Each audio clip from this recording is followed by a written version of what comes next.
Assalamualaikum warahmatullahi wabarakatuh. Nama saya Karima di kelas 19A6. Di sini saya tentang sistem urinaria. Sistem urinaria adalah sistem proses jadi penyaringan darah sehingga darah bebas dari zat-zat tidak diperlukan oleh tubuh dan menyerap kembali zat-zat yang masih diperlukan oleh tubuh. Fungsi primer ginjal adalah mempertahankan volume dan komposisi cairan ekstrasel cairan di luar tubuh itu sebanyak 45% dari seluruh cairan tubuh dalam batas normal.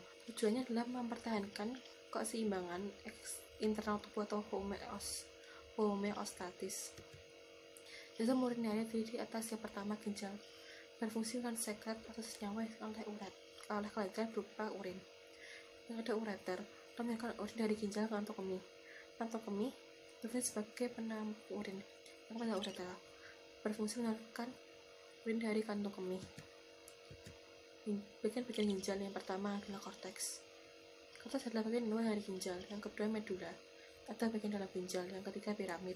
Medula berbentuk kerucut. Yang keempat kolumna vertini. Bagian korteks yang mengelilingi piramid. Yang kelima papillaris berlini adalah papilla haritia piramid. Yang keenam pelvis adalah reservoir utama sistem kumpulan ginjal. Yang tujuh adalah calyx minor. Bagian ujung pelvis berbentuk seperti cawan. Yang delapan adalah calyx major.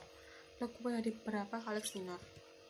Manusia memiliki sepasang ginjal yang terletak di belakang perut atau abdomen. Ginjal kanan terletak dengan yang kiri tulang belakang di bawah hati dan limpa. Di bagian atas atau superior ginjal terdapat kelenjar adrenal atau kelenjar suprarenal.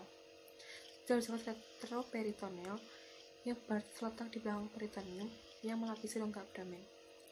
Ginjal kanan biasanya terletak di bawah ginjal kiri untuk memberi tempat untuk hati. Sebagian dari bagian atas ginjal terdiri oleh iga bagian 12. Kedua ginjal dibungkus oleh dua lapisan lemak, yaitu lemak perirenal dan lemak pararenal, yang membantu meredam guncangan. Ginjal bentuk seperti kacang. Pada orang dewasa, panjangnya sekitar 12-13 cm dan memiliki lebar 6 cm dan dengan berat 120-150 gram.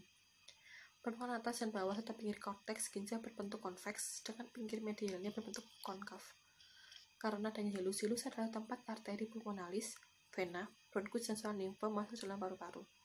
Ada beberapa struktur yang masuk atau keluar dari ginjal melalui hilus antara lain. Yang pertama, arteri dan vena renalis. Yang kedua, saraf dan pembuluh getah bening. Lapisan ginjal yang setiap ginjal terbungkus selaput tipis kapsul renalis yang berupa jaringan fibrosa. Lapisan ginjal terbagi atas dua lapisan. Yang pertama lapisan luar, atau lapisan korteks atau substantia corticalis. Yang kedua lapisan dalam, yaitu medula atau substantia medullaris. Fungsi ginjal yang pertama, mengatur volume air atau cairan dalam tubuh. Kelebihan air dalam tubuh akan diekskresikan oleh ginjal sebagai urin atau kemih yang airnya dalam jumlah besar. Jika kekurangan air atau kelebihan keringat, bahan urin yang diekskresikan berkurang dan konsentrasinya lebih pekat, sehingga susunan dan volume cairan tubuh dapat dipertahankan normal. Kedua, mengatur keseimbangan osmotik yang mempertahankan keseimbangan ion yang optimal dalam plasma atau keseimbangan elektrolit. Bila terjadi pemasukan atau pemenuhan abnormal ion-ion akibat pemasukan garam yang berlebihan atau penyakit seperti diare dan muntah, ginjal akan meningkatkan ekskresi ion yang penting, misalnya Na, K, dan Cl. Yang ketiga, mengatur keseimbangan asam basa cairan tubuh. Itu semua bergantung pada apa yang dimakan. Makanan urin yang bersifat asam itu memiliki pH kurang dari 6, merupakan hasil akhir metabolisme protein. Bila makan sayuran, urin akan bersifat basa. pH urin bervariasi antara 4,8 sampai 8,2. Dapat ekskresi sisa hasil metabolisme seperti ureum, asam urat, kreatinin, zat toksik, obat-obatan, hasil metabolisme hemoglobin, bahan kimia asing atau pestisida. Yang kelima, fungsi hormonal atau metabolisme. Dia menyekresi hormon renin yang mempunyai peran penting mengatur tekanan darah atau sistem renin, angiotensin, aldosteron. Yang bentuk eritropoiesis yang mempunyai peran penting untuk memproses pembentukan eritrosit. Kedua, membentuk hormon dihidroksi atau kalsiferol, itu vitamin D aktif yang diperlukan untuk absorpsi ion Ca di usus. Struktur ginjal yang pertama, korteks ginjal atau korteks renalis mengandung jutaan alat penyaring, yaitu nefron yang berjumlah 1-1,5 juta. Fungsi nefron adalah membentuk urin dengan cara filtrasi, reabsorpsi, dan sekresi. Nefron terdiri atas badan Malpighi dan tubulus. Badan Malpighi tersusun dari kapsul Bowman dan glomerulus. Kapsul Bowman terbentuk seperti piala yang meliputi glomerulus. Glomerulus merupakan gumpalan jaringan kapiler darah pada cekungan kecil pomen. Pembuluh yang menuju glomerulus disebut arterial afferent, dan pembuluh yang menjalan glomerulus disebut arterial efferent. Yang kedua, sistem ginjal atau medulla renalis. Pada sistem ginjal terdapat suatu jaringan berbentuk kerucut yang disebut piramid. Piramid mengandung banyak pembuluh dan berguna untuk mengumpulkan sekresi. Jaringan yang terkumpul pada piramid akan disalurkan melalui salur berkumpul menuju pelvis renalis atau rongga ginjal. Pelvis renalis berhubungan dengan ureter. Nefron menjadi dua, yaitu nefron corticalis. Nefron yang glomerulinya terletak pada medullary cortex, dan lengkung Henle pendek terletak pada basal cortex. Yang kedua, nefron juxtamedullaris. Nefron yang glomerulinya terletak pada bagian dalam dari korteks dekat dan korteks medulla, dan lengkung Henle yang panjang yang turun jauh ke dalam zona dalam dari medulla. Bagian nefron yang pertama adalah glomerulus. Itu jaringan kapiler bentuk bola yang berasal dari arterial afferent yang bersatu menuju arterial efferent, berfungsi sebagai tempat filtrasi sebagian air dan zat yang terlalu dari darah. Yang kedua, kapsula pomen, bagian tubulus yang melingkupi glomerulus untuk mengumpulkan cairan yang selanjutnya difiltrasi oleh kapiler glomerulus. Yang ketiga, tubulus, bagi tiga itu tubulus proksimal, berfungsi mengadakan reabsorpsi bahan-bahan dari cairan tubuli dan mensekresikan bahan-bahan dalam cairan tubuli.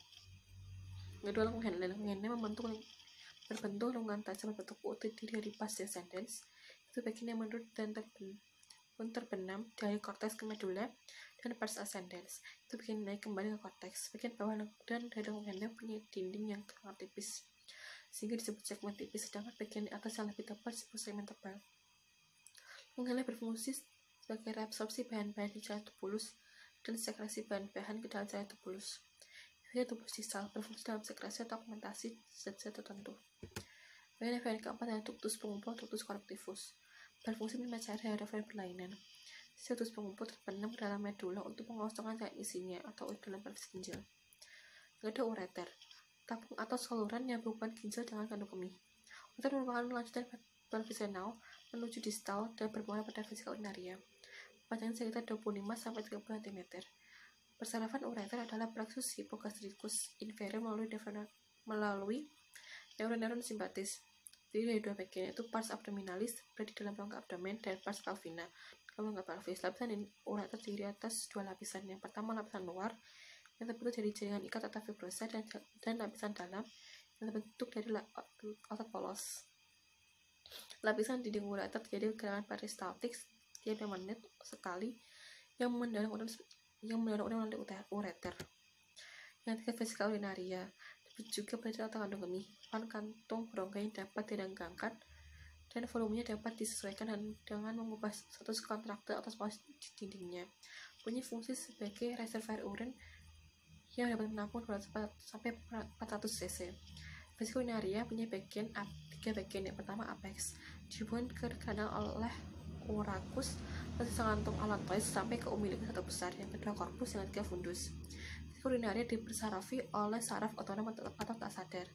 Kemudian, uretra merupakan saluran sempit yang berpangkal pada kandung kemih, berfungsi menyalurkan air kemih keluar. Dalam anatomi, uretra adalah saluran yang menghubungkan kantung kemih ke luar tubuh. Pada pria, berfungsi juga dalam sistem reproduksi sebagai saluran pengeluaran air mani. Uretra pada wanita memiliki panjang sekitar 2,5-4 cm dan terletak di antara klitoris dan bukan vagina. Uretra pada pria memiliki panjang sekitar 20 cm dan berakhir pada akhir penis. Uretra pada pria dibagi di 4 bagian ditambah sesuai dengan letaknya. Yang pertama, pars prostatica terletak sebelum kelenjar prostat. Yang kedua, pars prostatica terletak di prostat. 3, pars membranosa sekitar 1,5 cm di lateral atau tapi terdapat kelenjar bulbouretralis atau sepasang kelenjar kecil yang terdapat di sepanjang uretra. Yang keempat, pars spongiosum atau cavernosa sekitar 15 cm dan melintas di korpus spongiosum penis atau jaringan ereksi. Proses pembentukan urin. Yang pertama, filtrasi, proses penyalinan sistem metabolisme yang dapat menjadi racun bagi tubuh, terjadi dalam glomerulus. Sistem itu seperti glukosa, ion, dan limbah nitrogen mengalami filtrasi. Komputer seperti protein dan zat darah tertahan dalam plasma darah dan mengalami meninggalkan glomerulus melalui arterial efferent. Selanjutnya berupa filtrat glomerulus atau urin primer.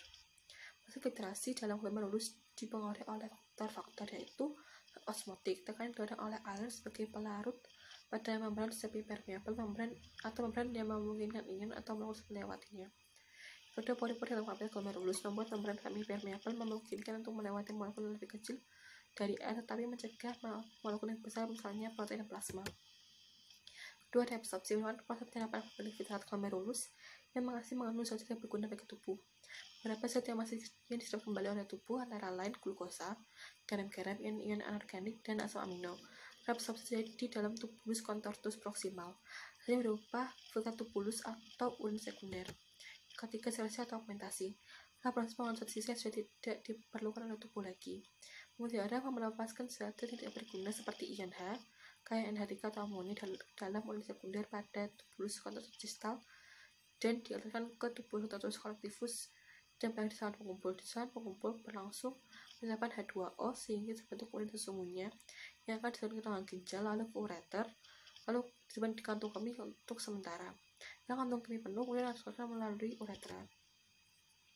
Dan darah ginjal, dia pendapat dari aorta abdominalis yang mempunyai percabangan dengan arteri renalis yang berpasang pada kiri dan kanan. Arteri renalis bercabang menjadi arteri aorta, bercabang menjadi arteria interlobularis. Arteri interlobularis yang berada di tepi ginjal bercabang menjadi kapiler membentuk gumpalan yang disebut glomerulus. Glomerulus ini dikelilingi oleh alat yang disebut kapsula Bowman. Saraf ginjal mendapat saraf dari plexus renalis atau saraf otot yang mengatur pembuluh darah. Berfungsi untuk mengatur jumlah darah yang masuk ke dalam ginjal. Di atas ginjal dapat kelenjar suprarenalis. Zat ini merupakan kelenjar buntu yang menghasilkan dua besar hormon, yaitu adrenalin dan kortisol. Ciri-ciri dari hormon yaitu yang pertama, jumlahnya rata-rata 1-2 liter sehari, tapi beda-beda sesuai jumlah sel yang dimasukkan. Banyak bertambah pula bila terlalu banyak protein dimakan. Warnanya bening, olehnya busuk tanpa endapan. Lalu baunya biasanya tajam. Yang keempat, pada jenis besar sehari 1010 sampai 1025. Komposisi urin terutama terdiri dari atas air, urin yaitu ukuran protein dan atom klorida. Nah, persen air yang terdapat dalam urin antara sebagai berikut. Pada urin, air itu berkisar 96%, dan pendapatan berkisar 4%, dari urin 2%, dan produk metabolik lain 2%. Fungsi homeostasis ginjal mengatur pH, konsentrasi ion mineral, dan komposisi air dalam darah. Tekanan pH plasma darah pada kisaran 7,4 melalui pertukaran ion hidronium dan hidroksil. Akibatnya, urin yang dihasilkan dapat menyerap asam pada pH 5 atau alkali pada pH 8. Kadar ion natrium dikendalikan melalui sebuah proses homeostasis yang melibatkan aldosteron atau hormon steroid yang meningkatkan penyerapan ion natrium pada tubuh konvulasi. Lalu patologi urinaria. Di sini saya tentang 5 patologinya saja. Yang pertama adalah sindrom nefrotik, suatu sindrom yang terjadi akibat berbagai penyakit yang menyerang ginjal dan menyebabkan yang pertama proteinuria atau protein dalam air kemih. Kedua, menurunnya kadar albumin atau protein utama dalam darah. Penimbunan garam dan air yang berlebihan. Yang keempat, meningkatnya kadar lemak dalam darah.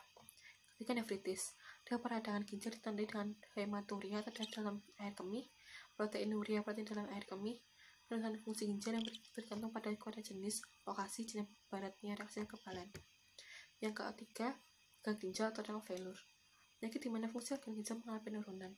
Dia tidak lagi bekerja sama sekali dalam hal penyaringan, mengatur tubuh, menjaga keseimbangan cairan dan kimia tubuh seperti sodium dan kalium dalam darah atau produksi urin.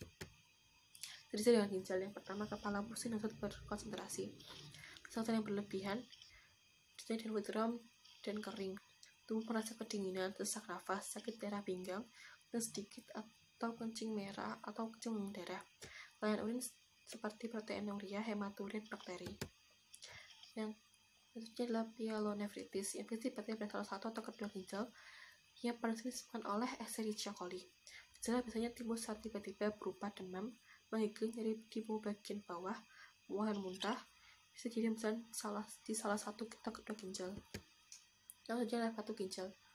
Massa keras seperti batu terbentuk di sepanjang tangan kemih dan menyebabkan nyeri, perdarahan, penyumbatan air kemih atau infeksi. Batu ini bisa terbentuk dalam ginjal atau batu ginjal, mau dalam kandung kemih atau batu kandung kemih. Pembentukan batu ini disebut urolithiasis atau lithiasis renalis atau nefrolithiasis. Dan diagnosis dan perawatan pada sistem uriner ya. Itu pengobatannya adalah yang pertama, hindari obat-obat nefrotoksik atau obat mengganggu fungsi ginjal. Yang kedua, penyesuaian dosis obat-obatan. Yang ketiga, persiapan terapi pengganti ginjal. Untuk diagnosa dan perawatannya, yang pertama adalah kateterisasi.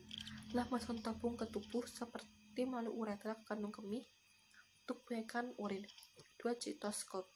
Alat untuk memeriksa bagian dalam kandung kemih juga digunakan untuk menghilangkan benda asing, untuk operasi, dan untuk bentuk mulai dari perawatan. Ketiga, dialisis. Telah pemisahan zat dengan saluran melalui membran semi-permeable. Dialisis digunakan untuk membersihkan tubuh dari zat-zat tidak diinginkan. Yang keempat, hemodialisis. Penghapusan zat tidak diinginkan dari darah oleh bagian melalui membran semi-permeable. Yang kelima, kateter Foley. Sebuah kateter saluran kemih dengan balon di salah satu ujung yang mencegah kateter meninggalkan kandung kemih. Sekian dari saya, mohon maaf. Wassalamualaikum warahmatullahi wabarakatuh.